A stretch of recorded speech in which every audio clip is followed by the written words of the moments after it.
By the morning of their execution, a restless tide of thousands had surged into South London, all eager to watch two people die. The condemned, Frederick and Marie Manning, a seemingly ordinary married couple whose names had become synonymous with betrayal, greed, and bloodshed. But what transformed their story from crime into national obsession? Why did the public become fixated not just on what they did, but how they did it? This was more than a murder. It was the moment sensationalism found its voice.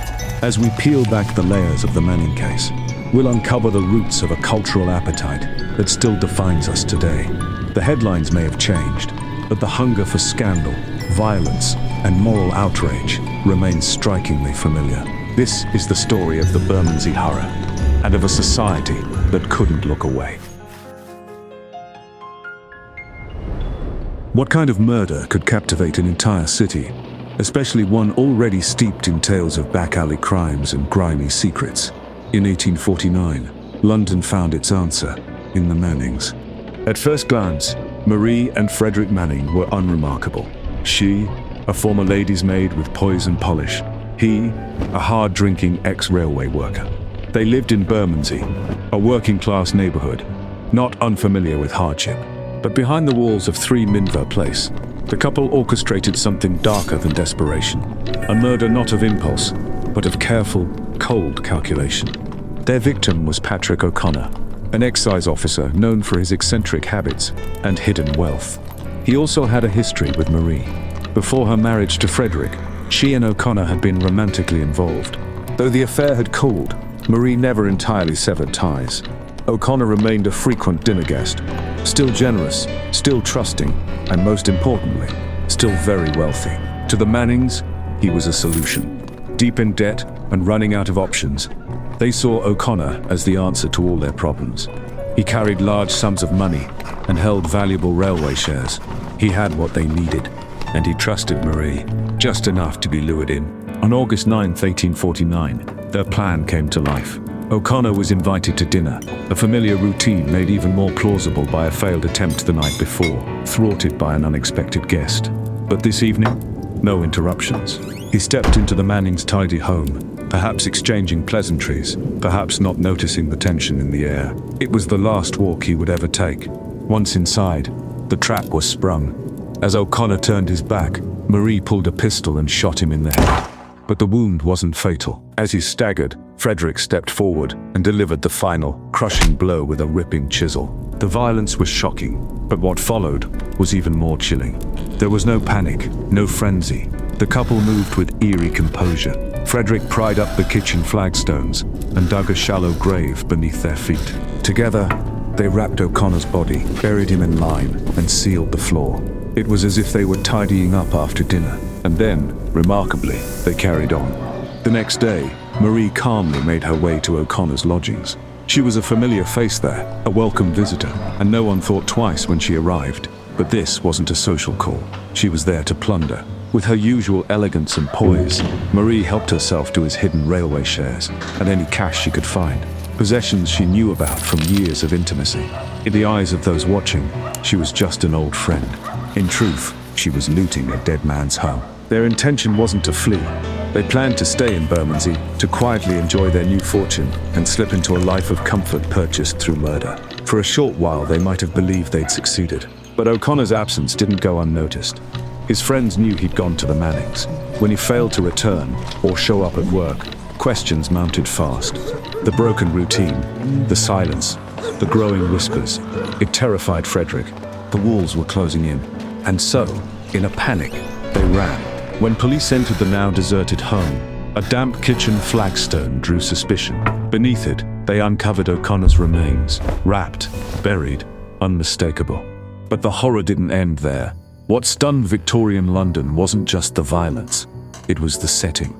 The murder hadn't unfolded in a dark alley or seedy tavern. It happened in a home, over dinner, at the hands of a hostess.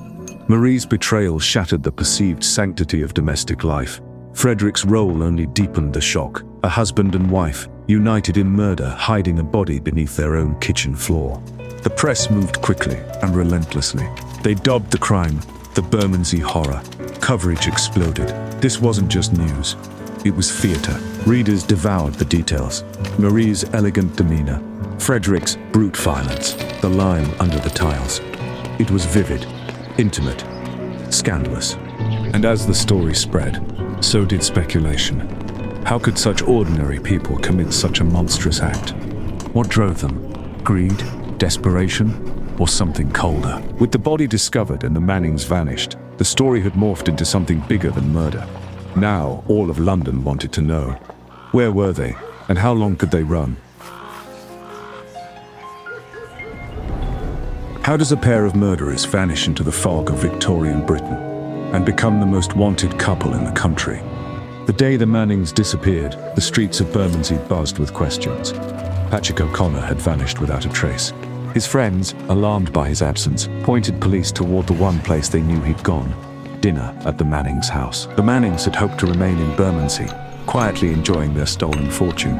But with suspicion rising, their fantasy collapsed. By the time authorities arrived at their home, the couple had already slipped away. They didn't run together.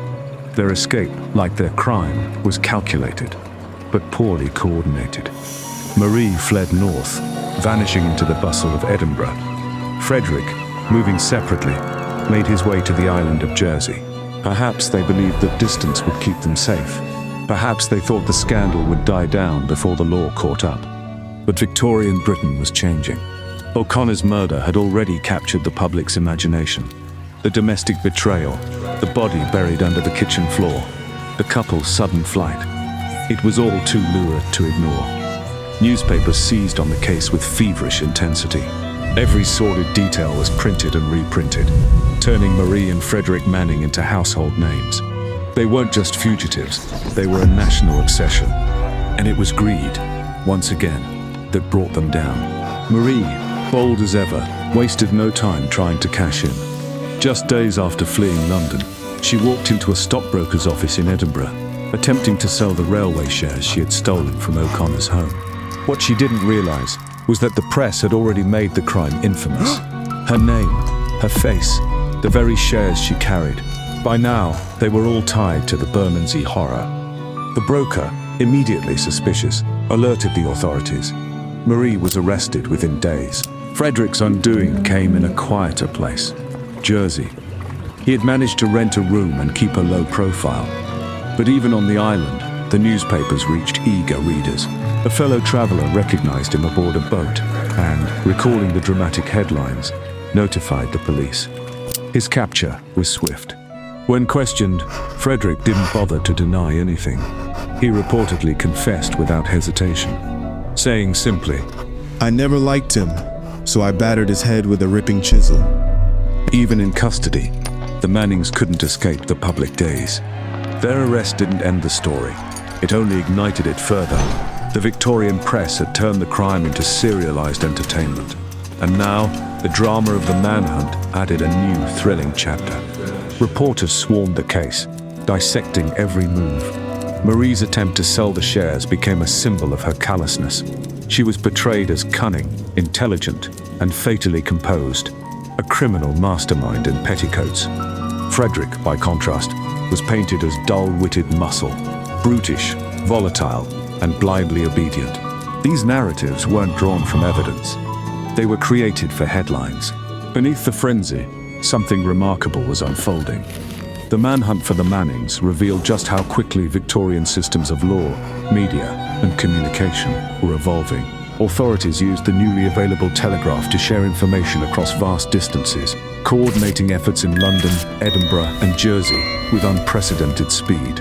It was one of the first major manhunts in Britain to rely on this emerging technology, and it added a layer of modern urgency to an old-fashioned crime. The newspapers and the telegraph fed off each other. Each update, each arrest, each rumor. It became part of a real-time national drama. Readers didn't just follow the case, they felt involved in it, and they debated it fiercely. Were the Mannings cold-blooded killers, or victims of poverty and desperation? Did Marie manipulate Frederick, or was she merely sharper than him and therefore blamed more? The public projected their own fears and fantasies onto the couple, turning them into symbols of everything from moral decay to gender deviance. Marie became the archetypal femme fatale, her elegance mistaken for evil. Frederick, meanwhile, was stripped of complexity, reduced to a blunt instrument. By the time they were brought back to London in chains, the nation had already decided their fate. The crime, the flight, the capture, every moment had been dramatized and consumed. They were no longer just two people on trial. They were characters in a spectacle. And the next act, the trial, was already being eagerly awaited. Could Marie and Frederick Manning have ever received a fair trial? When the public had already written the ending, by the time their case opened at the Old Bailey on October 25, 1849, their guilt was not a question. It was an expectation. The Mannings weren't on trial so much as they were being watched, staged before a nation that had followed every breathless twist of their story. This wasn't justice, it was performance. The courtroom, normally a place of sober legal procedure, took on the atmosphere of a theater. The prosecution laid out its case. The lure, the gunshot, the chisel, the shallow grave beneath the kitchen floor. But it wasn't the evidence that held the public captive. It was the spectacle of the Mannings themselves. Here they were at last, no longer headlines or sketches, but flesh and blood, stepping into the roles the press had carefully built for them. Marie, dressed in black satin, drew every eye. She was poised, even regal, her gaze sharp, her posture upright. While many in her place might have crumbled, Marie stood as if she had rehearsed the moment. To the public, this wasn't composure. It was coldness, intelligence, defiance. She wasn't grieving, she wasn't sorry, and for that, they found her dangerous. Frederick, in contrast, looked as though the weight of the room was pressing down on him. Shaken, muttering, his eyes low. He fit the image the press had carved, a dull instrument, a follower, not a planner. Side by side they were opposites, the mind and the muscle, the Lady Macbeth and her drunken brute. These were roles reinforced not by testimony, but by headlines. The newspapers gorged themselves on every detail. Rather than focus on legal nuance, they mined the trial for drama. Every word Marie spoke, every glance she offered, dissected and embellished. Frederick's discomfort was turned into cowardice. Marie's restraint became ice. One paper described her as a woman of refined calculation. Another as beautiful in the way a statue might be, cold, polished, unfeeling. Frederick, meanwhile, was reduced to a grim punchline. The man who hit a corpse with a chisel and thought it would all go away. Facts blurred. Emotions surged. Readers didn't want due process. They wanted outrage. And the press delivered. Graphic descriptions of O'Connor's corpse, the lime under the floor, Marie's cold gaze, were repeated so frequently that the public stopped distinguishing between legal reality and narrative theater. This wasn't reporting, it was storytelling. Serialized horror for a country enthralled. Marie and Frederick weren't defendants anymore. They were the villains of a morality play everyone thought they understood. Even the legal proceedings bent under the weight of the spectacle. A brief debate flared around jury composition. Marie, being of Swiss heritage, raised questions about fairness and foreignness. But even that thread was consumed by the same narrative engine. The cunning outsider, the foreign woman who disrupted English domestic life. It added another layer of intrigue and suspicion. The public gathered outside the courthouse daily, desperate for updates. Inside, the press recorded every twitch and pause. The trial might have lasted days, but its outcome had been decided long before. Both were found guilty. The verdict came not with surprise, but with satisfaction. The real drama was no longer if they would hang, but when, and what they would wear, and who would attend. As the Mannings were led from the courtroom, their names were no longer private. They had become cultural symbols. Marie, of dangerous female autonomy, Frederick, of brutish obedience. Their guilt had been transformed into entertainment. Their trial had become a mirror in which Victorian society saw both its fears and its appetites. What came next wasn't resolution. It was crescendo. The public wanted one more act, the finale. They wanted to watch them die, and they would. On the morning of November 13th, 1849, the streets outside Horsemonger Lane Jail in South London swelled with bodies. An estimated 30 to 50,000 people had gathered, not to protest, not to mourn, but to watch two people hang. Frederick and Marie Manning, the infamous married murderers, were about to become a public spectacle for the last time. The crowd arrived early. Some had been there since before dawn, clutching cups of tea and jostling for the best view. Enterprising locals rented out windows and rooftops. Fashionable ladies brought opera glasses. Vendors sold food. Children were hoisted onto shoulders. It was a carnival of death, fueled by months of salacious coverage and the irresistible thrill of the macabre. This was not a moment of justice. It was a show. At precisely 9 a.m., the prison gates creaked open, revealing the wooden gallows just inside. The mood shifted, suddenly still, almost reverent, in the way a theater hushes before a curtain rises. All eyes turned to the condemned. Charles Dickens, standing in the crowd that morning, described the eerie silence that fell when the couple emerged. Marie, draped in her now notorious black satin gown, walked with measured calm. Her hair was neatly arranged, her posture unbroken. Even now, especially now, she projected control. Frederick, by contrast, appeared thin, pale, and visibly shaken, trudging beside her like a man already half gone. There was no reconciliation, no final embrace. The two who had once conspired in murder now stood as strangers, side by side in death, but worlds apart. Herman Melville, observing the execution from a rented window, wrote later that they seemed still unreconciled. And then the trapdoors dropped. The crowd gasped. A few cheered, others wept. Many simply stared, silent, processing what they had seen. And then, just like that, it was over. But the spectacle had only just begun. The press flooded their pages with blow-by-blow accounts. Descriptions of the couple's final walk, Marie's black dress, Frederick's trembling hands, the precise moment of the drop. These weren't legal reports. They were stage reviews, drenched in morbid drama and moral theater. It sold papers, it satisfied readers, but it also laid bare a disturbing truth. Society had condemned the Mannings for murder, and then gathered to revel in their execution. Dickens was appalled. In a sharply worded letter to the Times, he denounced the event as a shameful sight.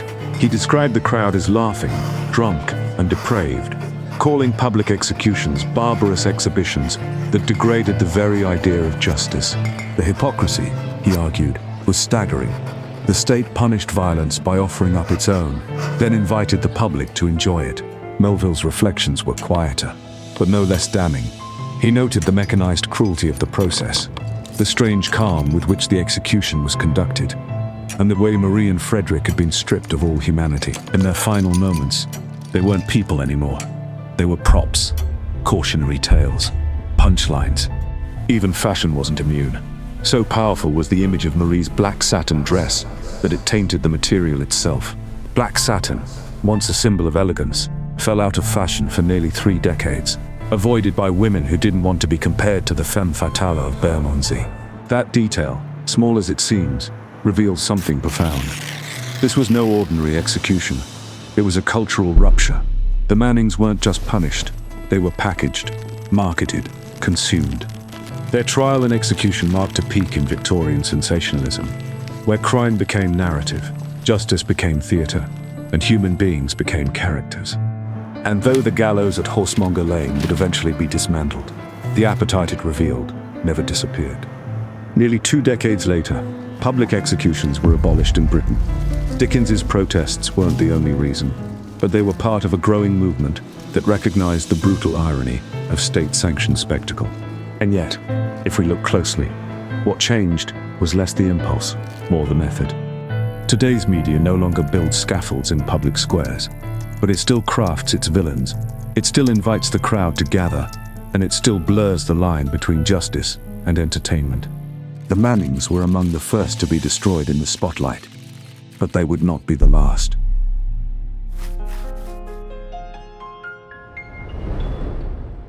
The murder of Patrick O'Connor was never just a tale of violence. It was a turning point, a moment when crime slipped out of the shadows and into the spotlight, reframed not as tragedy, but as entertainment. The Bermondsey Horror didn't merely horrify Victorian London, it revealed it. The Mannings' crime, their trial, and their execution became a kind of national theatre, where every emotion could be indulged and every judgment passed from a safe distance. And at the center of it all were two ordinary people, transformed by the press into monstrous symbols. This was the beginning of something we now recognize all too well. The appetite for spectacle hasn't vanished, it's only evolved. Today, the headlines arrive faster, the images sharper, the outrage louder. Where once readers devoured broadsheets, now we scroll, chasing the same blend of scandal, shock, and certainty. The methods are modern, the instinct is not. Resisting that instinct requires vigilance. When we consume stories of crime and tragedy, we must ask, what's being left out? Who's telling the story, and why? The deeper truths are often buried beneath the convenience of narrative. Because when we let spectacle replace substance, what we lose isn't just nuance, we lose our humanity. Stay curious, ask more, believe less. Because the past doesn't just echo, it repeats.